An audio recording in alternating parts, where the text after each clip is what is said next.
hi, everybody. A very pleasant morning to you here out in East County. Of course, we've got a little bit of rain and all drizzle out here in East County, but it was all sunshine for the San Diego Padres this weekend with 5 players called up for the minor leagues. They still swept the first place St. Louis Cardinals, and now they got the Colorado Rockies coming back to town. Ramon, Scott, your take on what's going on now with the San Diego Padres? What happened this weekend?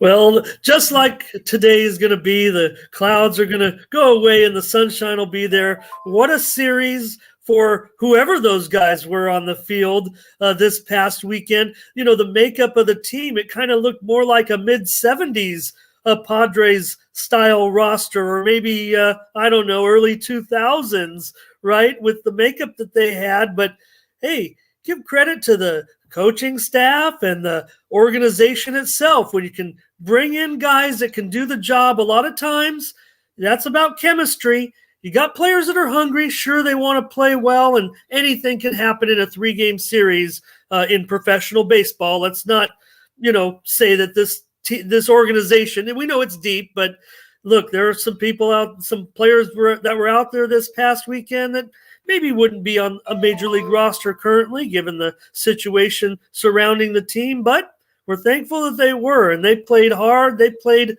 terrific. They kind of played the ball that this whole team is playing right now.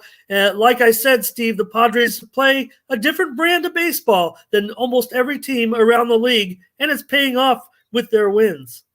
Well, Ramon, Scott, I'm going to look here at my lineup card. Okay, let's say baseball or basketball, and you could have 5 players starting. Would your 5 be the 5 called up from the minor leagues for Tucupita Marcano, Patrick Kivlahan, Luis Castillo, Brian O'Grady, and John Andrioli? Or would it be Fernando Tatis Jr., Eric Hosmer, Will Myers, Jurickson Profar, and Jorge Mateo, who are all on the COVID list? Obviously, you would take the latter 5. The group started with, with Tatis and Hosmer and Myers. But here's the thing, Ramon.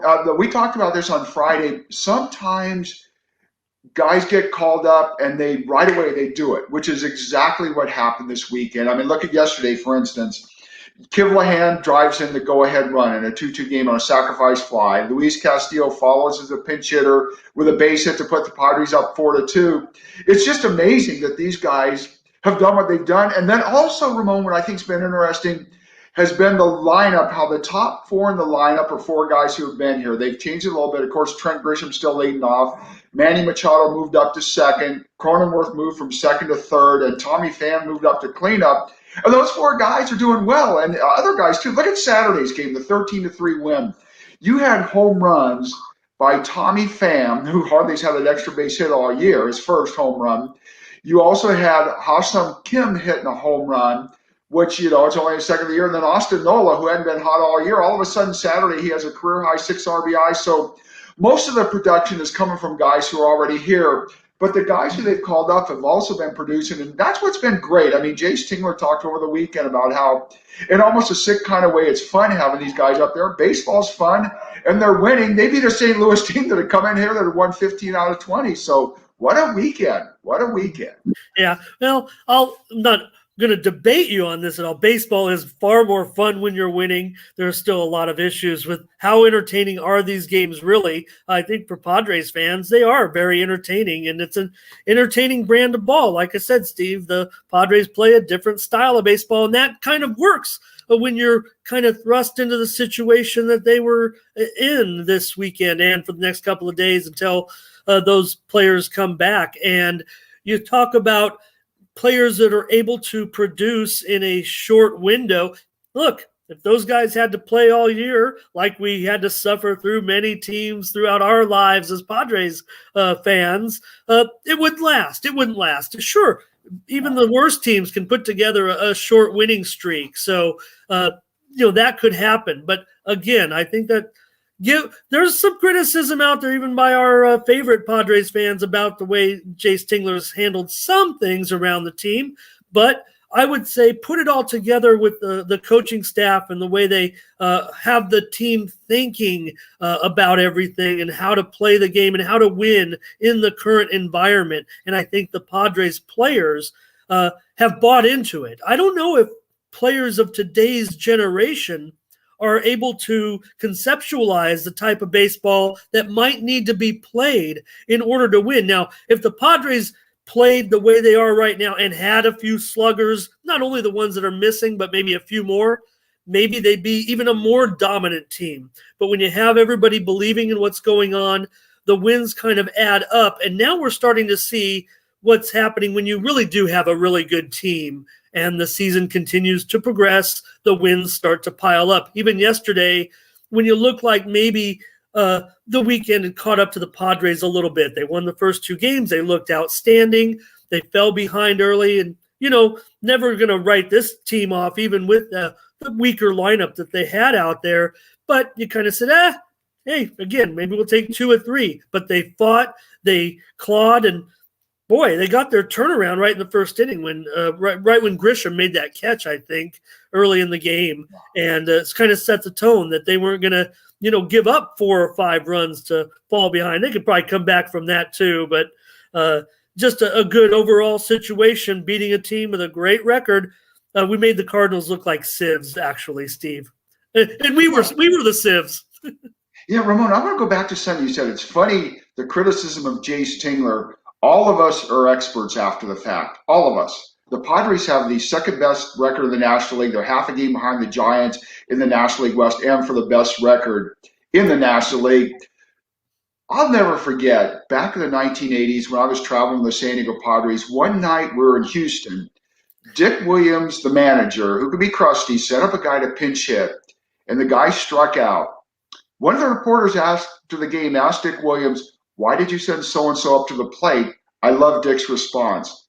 "Next time, before he goes up, tell me he's going to strike out. Call me in the 7th inning and tell me what to do."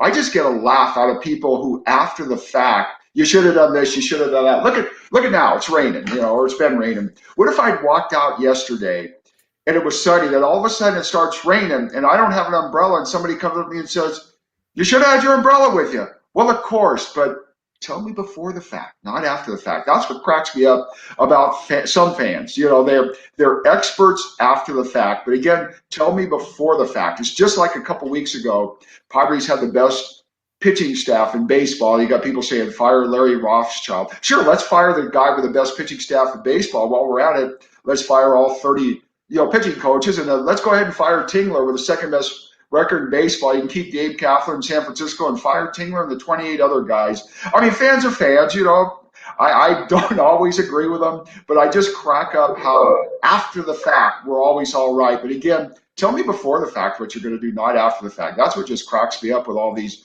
quote experts out there.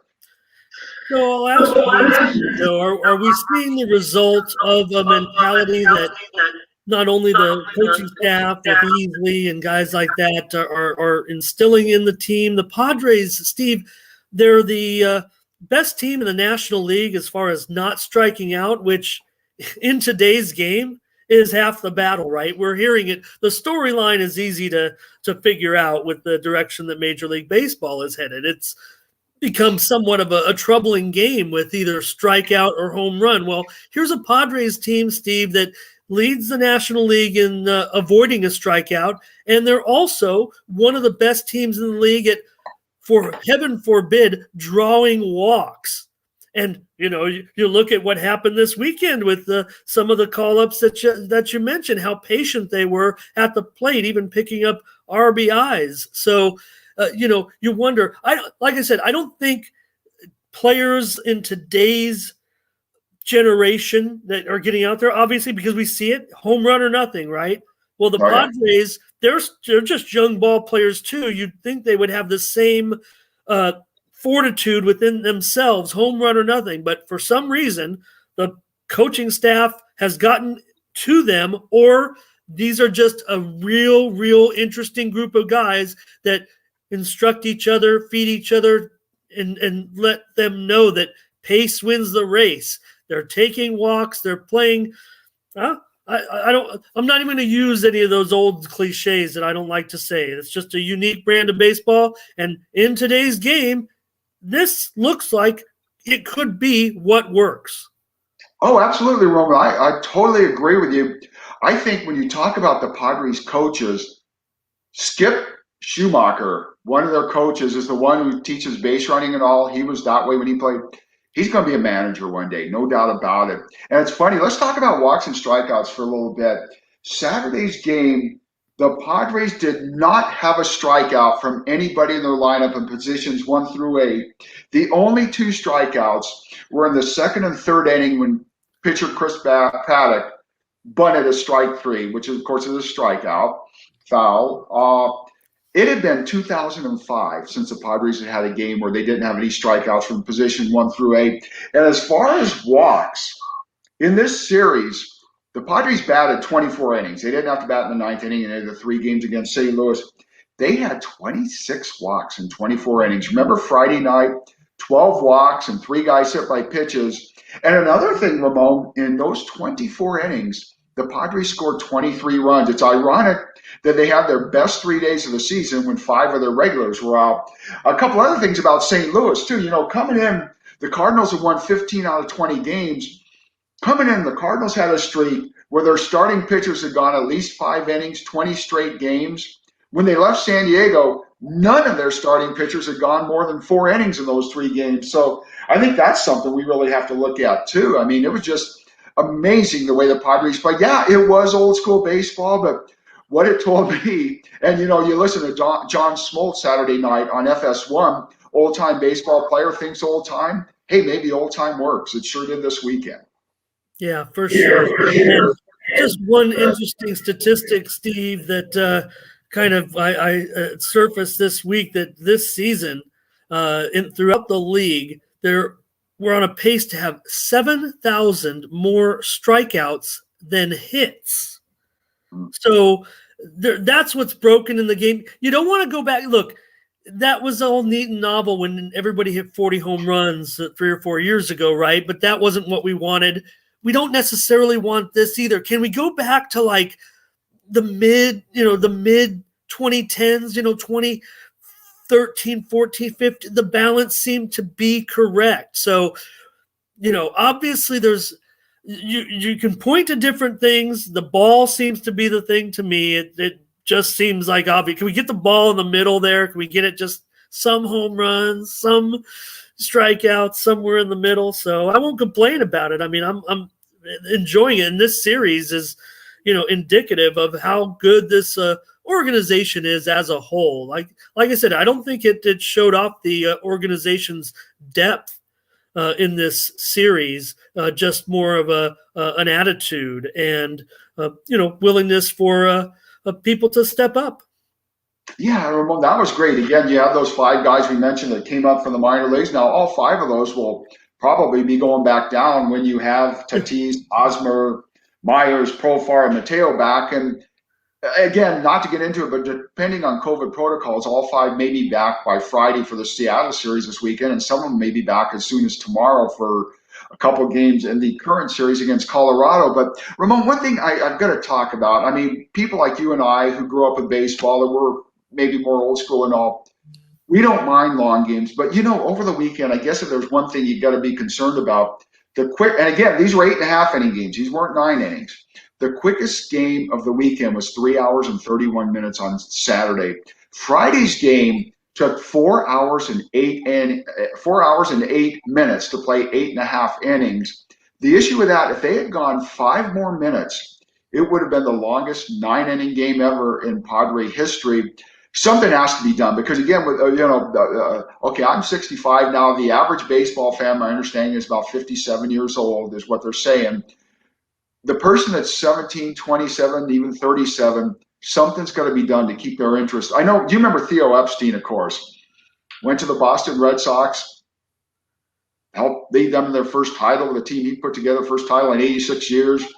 Put together the Chicago Cubs team, their first title in 108 years. Heck, a lot of us in San Diego, myself included, in the mid-'90s, we remember Theo Epstein as being an intern with the Padres. He was always the one we'd say, hey, Theo, could you go get me those game notes today? Or, hey, Theo, Ramon Scott's been doing well today. How's he done the last 5 games? This was all before everything was computerized. But anyway, he's in charge now of a lot of things in baseball, improving the product. And, yeah, as much as I'm okay with games like that, a lot of people aren't. They got to figure out a way to where if you play 8.5 innings, 3 straight days, the quickest game is more than 3 hours and 31 minutes. Yeah, the only thing I would say, and people talk about we've talked about the extra inning rule, and probably here to stay, right, Steve? I mean, Probably.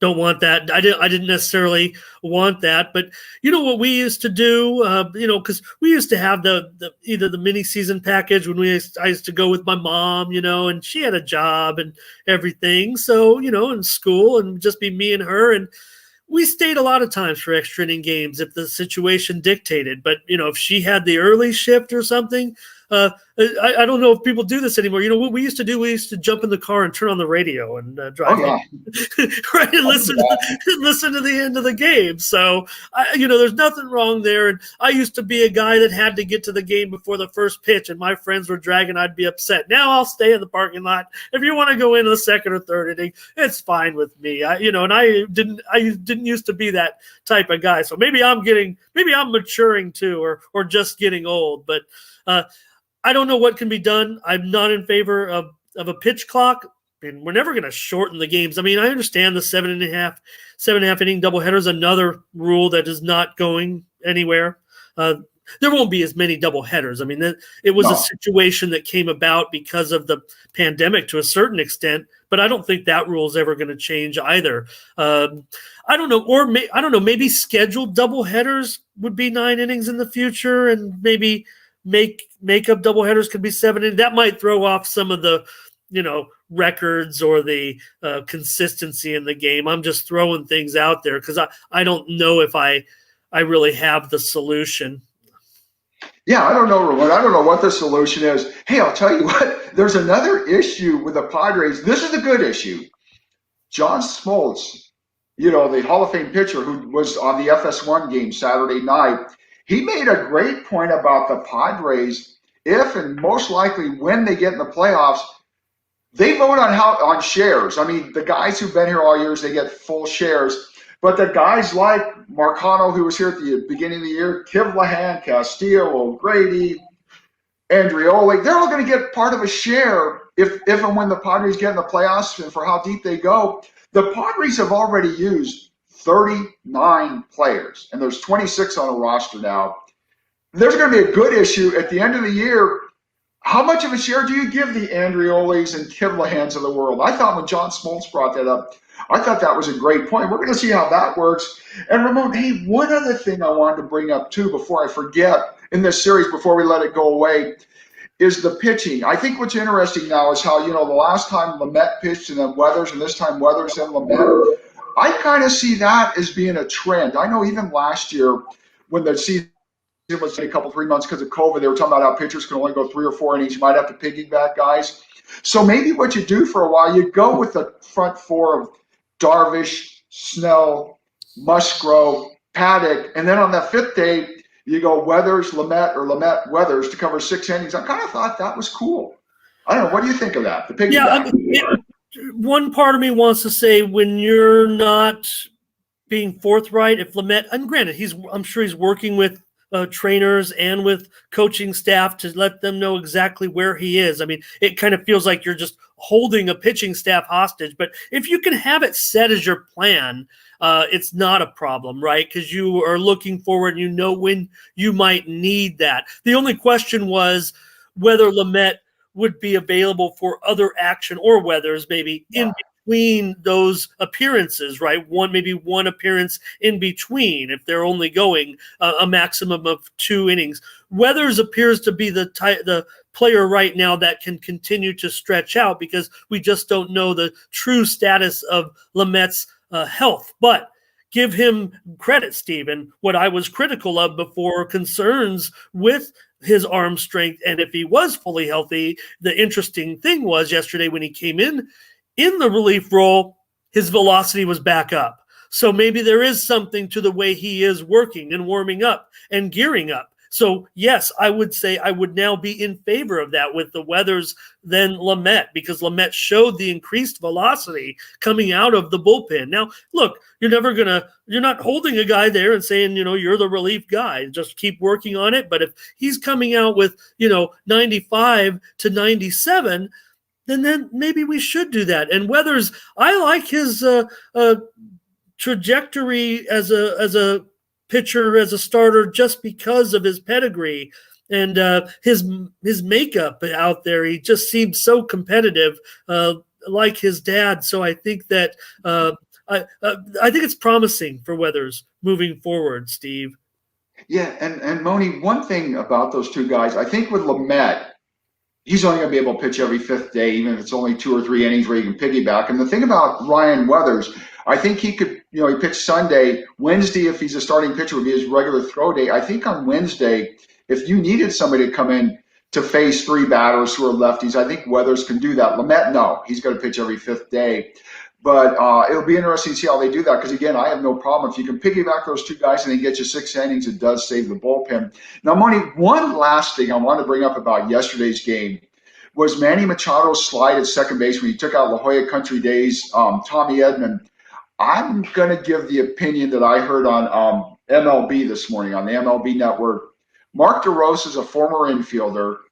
Ron Darling's a former pitcher. And even on Twitter, Adam Jones, a former outfielder. As former players, they were all okay with it. I was okay with it because the alternative, as much as people say, oh, Machado loafs sometimes, this and that. Okay, what if Machado run into second and just give it up and let Edman tag him out and throw to first? Then you would have heard the old Machado doesn't hustle.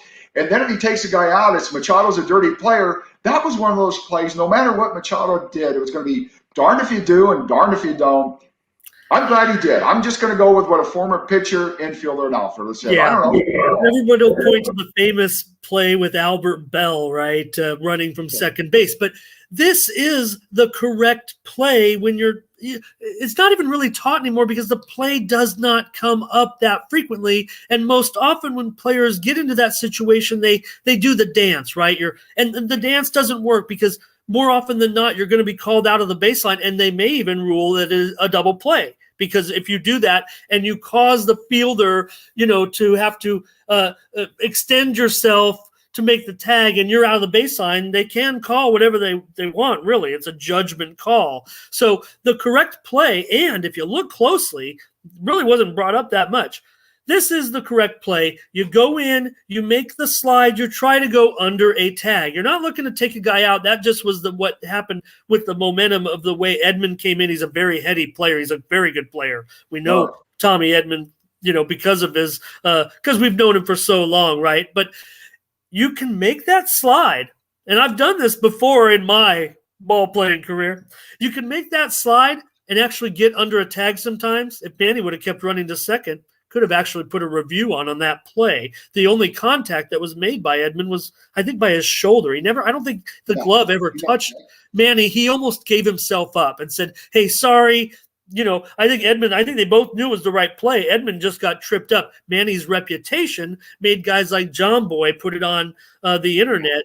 It should on Twitter, and it should be. That is the correct play. You can try to make creative slides to a certain extent to get underneath a man who is making a tag. Sometimes you can, and because he still has to try, if it's a double play ball, like a lot of times it is on plays like that, to make the throw to first. So you could end up being safe, get up and take off running, and the guy at first, he's going to be out because the guy made the throw. So Manny did the right thing. There's a lot of criticism for what Manny does out there, but he's one of the smartest baseball players in the league. That's a fact. And you talk about collisions. I talk about the Albert Bell one, Steve, and this gets away a little bit, but you had to see that one over the weekend, didn't you? With Abreu of the White Sox, they smashed into each other.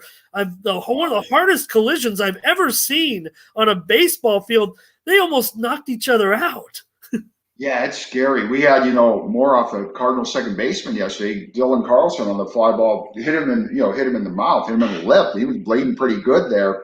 Those contact things happen. But going back to the Machado thing, after the fact, a lot of people said, rightfully so, well, Machado could have gone up and gone to second base because he hadn't been tagged. That goes back to what I said earlier. It's easy after the fact to say that because right when it happened, nobody said, oh, he missed the tag. After you see of course, after you see the replay, you know what he should have done. But it also reminds me of the Rockies coming in, Ramon, this week. Because, when the Padres are in Colorado, the new rule says they kept the Buster Posey rule, because he got hurt 9 or 10 years ago by a slide at home plate, was out for the year, says that a catcher has to give a lane for a runner coming to the plate. And Elias Diaz was catching for the Rockies and was clearly blocking the plate. It did not give a lane to the Padres runner. He was called out originally. When they looked at it, obviously the guy should have been called safe, but he wasn't. Some of these contact rules, it's kind of, it's a discretionary call. And again, the wrong call was made, just like yesterday, the Kansas City Royals lost when the guy was clearly out at the plate and the umpire called him safe, and then the replay called him safe. And I'm one of those guys, sometimes when replay messes it up, it's like, why have replay? But be that as it may. Anyway, going back to Elias Diaz and the Rockies, as you know, we got a couple minutes left. They come in this weekend. Let's look at the pitching rotation for the series. Of course, tonight, the Rockies are going with John Gray, who's normally a Padre killer, but they got him last week in Colorado, against Yu Darvish, who clearly has been the Padres' best pitcher so far. Tuesday night, you have the Rockies are going with Austin Garber, who's part of the trade when Nolan Arenado went to St. Louis. Garber's not very good, but he was outstanding against the Padres last week. He goes up against Blake Snell, and again, the issue there is, could Snell go to 5 innings or at least beyond for a change? And then, of course, Wednesday afternoon, you've got our own East County's Joe Musgrove, who got his first win in 5 weeks in the Cardinals series. He goes up against Chichi Gonzalez. And that's a Wednesday afternoon game, so it'll be an interesting series. As you know, the Padres beat the Rockies 2 out of 3 in Colorado. And that was a time when these guys that were called up because of COVID all got called up, and they were literally playing one night in Tacoma for AAA El Paso, catching a plane on 3 or 4 hours sleep, and then having to play in a doubleheader. Those guys are rested now, so at least the Padres are home, and at least no more of that having to fly in at the last minute stuff. Like I said, I think with the Rockies, you got to beat them at least 2 out of 3, even with a bunch of replacement players. You're better than the Rockies. And, like I said, going to the St. Louis series, I thought if the Padres won 1 out of 3, I thought that'd be okay. 2 out of 3 would be a surprise. Sweep would be a shock. So, yeah, I was shocked this weekend, but now here come the Rockies. Right. We're so fired about that Cardinal series, the way these guys played. We just spent the whole show on them and are forgetting about this one. But fortunately, we might have the right personnel to attack this series, right? You don't want your best guys out there lollygagging this series. You want some guys that are hungry. We're playing the last place team. They're going to go out there and play hard and probably get us a home sweep of these guys. And people are going to be talking about the Padres again as we try to get back into first place against those Giants. Hats off to them, too, by the way. The Giants and Kapler obviously are doing a great job up there so far. But as far as this series is concerned, Steve, yeah, I mean, we have the pitching rotation set. For all the critiquing of Snell, he's still probably a above average major league pitcher that we're throwing out there. We just have the expectations are so high for him, for the contract that he got and things like that. But when you throw him into the mix with what's a pretty solid rotation, given what other teams are throwing out there right now, I think we're going to take our chances each and every time with Blake Snell. I thought his comments on the national telecast, some people were kind of making fun on Twitter that we were interviewing him, but I think he was pretty contrite in what he feels like he needs to do right now to better himself for this team. And again, the reason they interviewed Blake Snell and, of course, Jack Flaherty, the Cardinals yesterday, neither one of them was pitching. The reason they did it is because they're trying to add color to baseball. And those are two of the most colorful talkers. So for those who ask, why did you interview Blake Snell? Why not? He's colorful. Why did you interview Jack Flaherty, the Cardinals, and have him mic up during the game? Why not? He's colorful. They're bringing color back to baseball. Now, Ramon, here's one thing I'll caution this week. Both times the Padres played the Dodgers in an emotional weekend series, they were flat coming out of that. As you know, after the first Dodger series, Padres got swept by Milwaukee. After the second Dodger series, they even had a day off and lost the first game in Arizona before they won a game and went on a cold streak. So both times they had those emotional series against the Dodgers, they came out flat. They can't do that against the Rockies. Yeah, well, like I said, Steve, I hope that this is the right type of mix that we need right now. Maybe not even a team that's going to be better than even what the Rockies are putting out there with some of our guys, but I think we overcome that with the starting pitching. So nothing. Losing this series will not be acceptable. Padres are a $2 favorite tonight to get things rolling, and I think they will. That rain is not real rain. It's just typical San Diego. It's just May Gray, little San Diego May Gray, going to burn off. Going to be a great little series with the Rockies. So, and great to see. We saw the comments today about the fans kind of packing in there behind home plate. That's good to see. And soon the restrictions will get loosened even more, and everyone's so excited with the way things are going. So I'm happy too. We're happy. Well, Ramon, thanks so much for being with us today. And as you know, we'll be back again this Friday on eastcountysports.com and on Facebook Live Friday at 11 a.m. out here on the West Coast in East County. Ramon, thanks so much for being with us today, and look forward to talking to you again Friday. Yep, great job, Steve. Let's go Padres, and let's get this sweep of